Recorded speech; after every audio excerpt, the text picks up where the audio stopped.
Microsoft's Ignite gabfest kicks off in a fortnight and Redmond will use it to show off a shiny new Windows Server admin key that includes tools previously only available in PowerShell. Project Honolulu, as the tool is known for now, appears to address two issues for Microsoft. One is that it says Windows Server users say PowerShell is necessary but not sufficient, and that Windows Server ICF use is still largely dependent on GUI tools for core scenarios and new capabilities. A richer GUI should sort that out. The other is that hyper-converged infrastructure is hot, but nearly always features either vSphere or open-source software.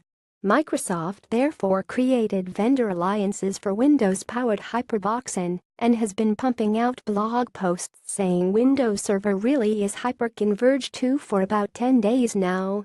LREG has ignored the hype until now.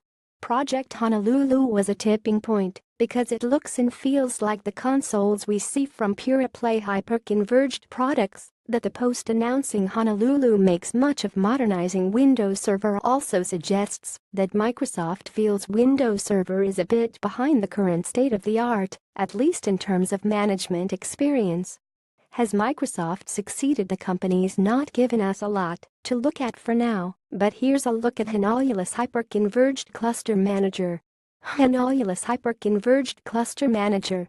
Click here to enlarge.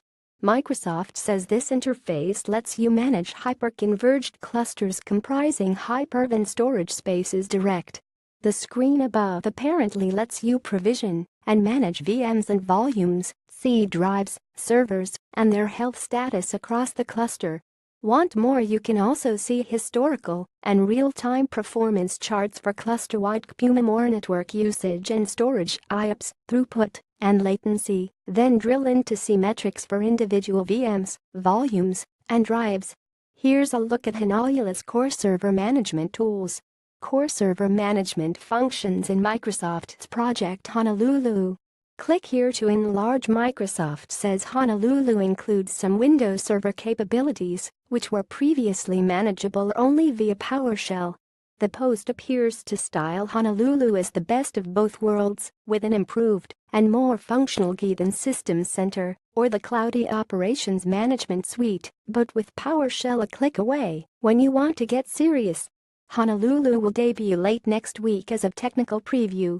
There's no word on when it will ship, and the fact that Microsoft bills the hyper-converged cluster manager depicted above as an early preview suggests it is months, not weeks, from shipping. The Register imagines the software will be formally launched at Ignite, with a delivery date a few months way into 2018. And the beginning of a campaign to position Windows Server as real hyper-convergence, and all that Nutanix, VxRail, VSAN, Maxta, Simply Vidi, and Atrium Kit as nice tries that Microsoft has now leapfrogged. Sponsored. The joy and pain of buying it. Have your say.